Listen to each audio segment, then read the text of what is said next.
Hi guys, எல்லோரும் எப்படி இருக்கீங்க? இன்றைக்கி நம்ம சேனலில் பார்க்க போகிற டிஷ் ஆட்டு மூளை புளிக்குழம்பு. ஆட்டு மூளை புளிக்குழம்பு கத்திரிக்காய் போட்டு நம்ம எப்படி பண்ணலாம் சொல்லி பார்ப்போம். அதுக்கு முன்னாடி நம்ம சேனலை நீங்கள் எப்போ தான் ஃபஸ்ட் டைம் பார்க்குறீங்க அப்படின்னா சப்ஸ்கிரைப் பண்ணிவிட்டு பக்கத்தில் இருக்க பெல் ஐக்கனை மறக்காமல் கிளிக் பண்ணிவிடுங்க. அப்போ தான் நான் போடுற அடுத்தடுத்த வீடியோவை நீங்கள் மிஸ் பண்ணாமல் பார்க்க முடியும்.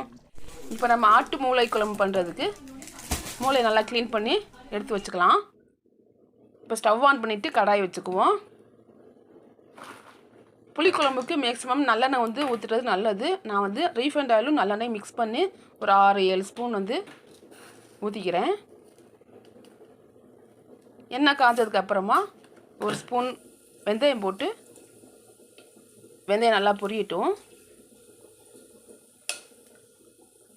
வெந்தயம் பொரிஞ்சதும் ஒரு 6-7 வெள்ளைப்பூடு உரித்து கட் பண்ணி எடுத்துருக்கேன்.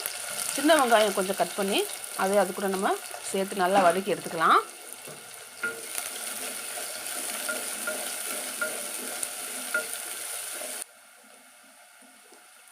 எண்ணெயில் நல்லா வதங்கட்டும். நல்லா கிளறி விட்டே இருப்போம்.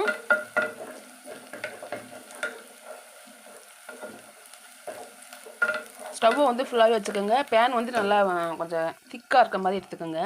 அப்போ தான் உங்களுக்கு அடி பிடிக்காது.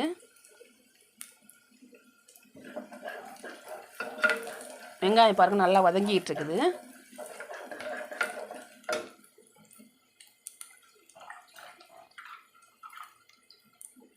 நம்ம அது கூட நான் ஒரு 1/4 கிலோ கத்திரிக்காய் எடுத்து 2ஆக கட் பண்ணி கீறி வச்சுருக்கேன். அதோடு சேர்த்து நம்ம எண்ணெயிலே நல்லா வதக்கி எடுத்துக்குவோம்.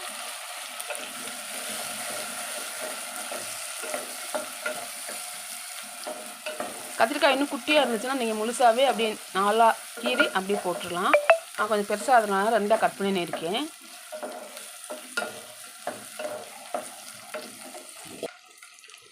மூளை குழம்புக்கு கத்திரிக்காய் போட்டால் நல்லா டேஸ்ட்டாக இருக்கும். நீங்களும் வீட்டில் ட்ரை பண்ணி பாருங்கள். இந்த மாதிரி நீங்கள் குழம்பு சாப்பிட்ருக்கீங்களா அப்படிங்கிறத கமெண்ட் பாக்ஸில் சொல்லுங்கள்.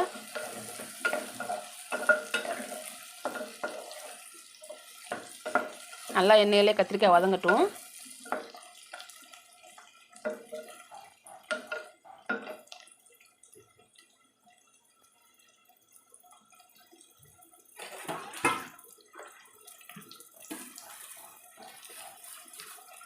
கத்திரிக்காய் எண்ணெயில் நல்லா வதங்குச்சுன்னா பாதி வெந்துடும்.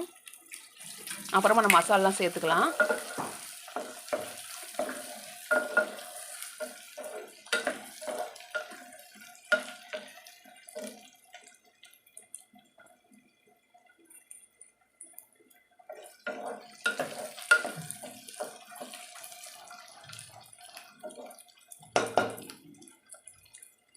பாருங்கள், கத்திரிக்காய் நல்லா வதங்கிட்டு இருக்குது. இப்போ நல்லா மிக்ஸ் பண்ணி விட்டுட்டு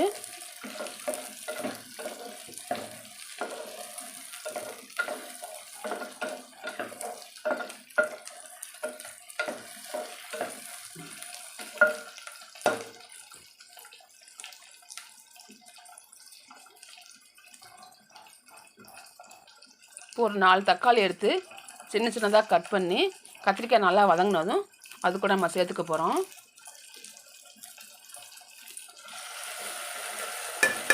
சேர்த்துட்டு நல்லா மிக்ஸ் பண்ணி கிளறி விட்டுக்கலாம். தக்காளியும் சேர்ந்து நல்லா வதங்கட்டும்.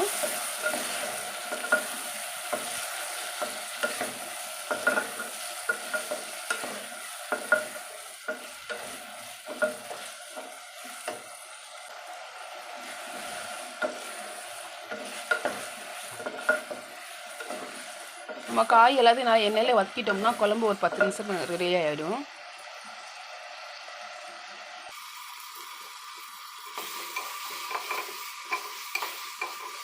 இப்போ தக்காளி நல்லா வதங்கிட்டு இருக்குது. அது கூட மஞ்சள் தூள் ஒரு 1/2 டீஸ்பூன் போட்டுக்கலாம். மிளகாய் தூள் ஒரு 1.5 ஸ்பூன் போட்டுக்குவோம்.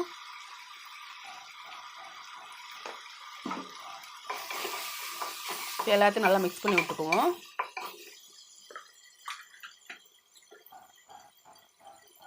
உப்பு தேவையான அளவு போட்டுக்கலாம். நான் 2 ஸ்பூன் போடுறேன்.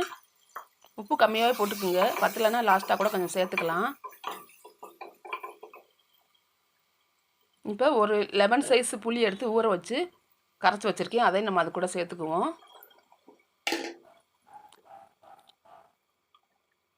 சேர்த்துட்டு இப்போ மல்லிப்பொடி ஒரு 3 ஸ்பூன் போட்டுக்குவோம்.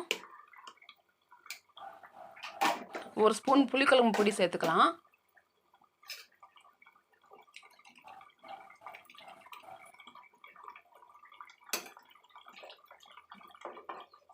இப்போ நல்லா மிக்ஸ் பண்ணி விட்டு தண்ணி கொஞ்சம் சேர்த்துக்குவோம். இப்போ நல்லா கிளறி விட்டுக்கலாம்.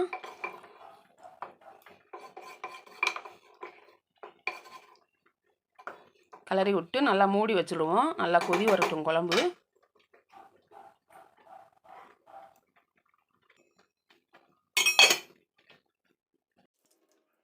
பாருங்கள் 10 நிமிஷம் ஆயிடுச்சு. நல்லா குழம்பு கொதிக்குது. இப்போ 2 பச்சை மிளகா சேர்த்துக்குவோம். அது கூட பச்சை மிளகா வந்து ஃப்ளேவருக்காக தான்.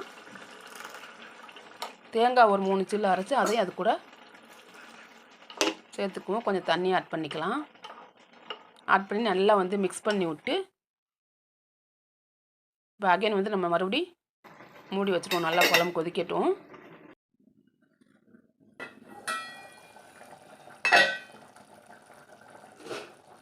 தாளித்து விட்டு மூடிக்கிறப்போ கொஞ்சம் அடுப்பை வந்து கொஞ்சம் சிம்மில் வச்சுக்கலாம். கொஞ்சம் ஸ்லோவாக வச்சுட்டு மூடி வச்சுருங்க. இப்போ நல்லா குழம்பு பாருங்கள் கொதிக்குது. இப்போ நம்ம க்ளீன் பண்ணி வச்சுருந்த நான் 2 மூளை எடுத்திருக்கேன். அது ஒரு மூளை 4 கட் பண்ணி எடுத்து வச்சுருக்கேன். நம்ம மீன் குழம்பு எப்படி வைக்கிறோமோ அது மாதிரி தான். லாஸ்ட்டாக இப்போ குழம்புலாம் தாளித்து லாஸ்ட்டாக மீனை போடுவோம். அதே மாதிரி கத்திரிக்காய் காயெல்லாம் மசாலா வெந்ததுக்கப்புறமா லாஸ்ட்டாக நம்ம மூளையை போட்டு ஒரு கொதித்ததும் குழம்பு இறக்கிடலாம்.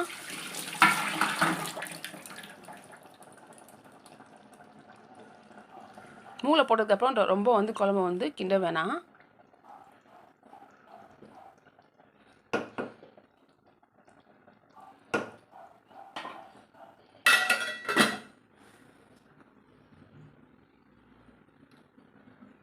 இப்போ ஒரு 5 நிமிஷம் ஆயிடுச்சு.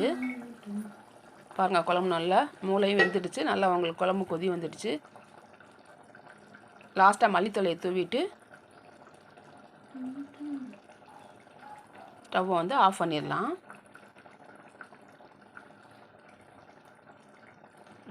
இப்போ நமக்கு டேஸ்டான சுவையான மூளை கத்திரிக்காய் புளிக்குழம்பு ரெடி ஆயிடுச்சு. யாருக்கெல்லாம் இந்த குழம்பு பிடிக்கும், யார் இதுவரை சாப்பிட்ருக்கீங்க, யார் சாப்பிட்டதில்லை, நீங்கள் வீட்டில் ட்ரை பண்ணி பாருங்கள். அப்படிங்கிறத கமெண்ட் பாக்ஸில் சொல்லுங்கள்.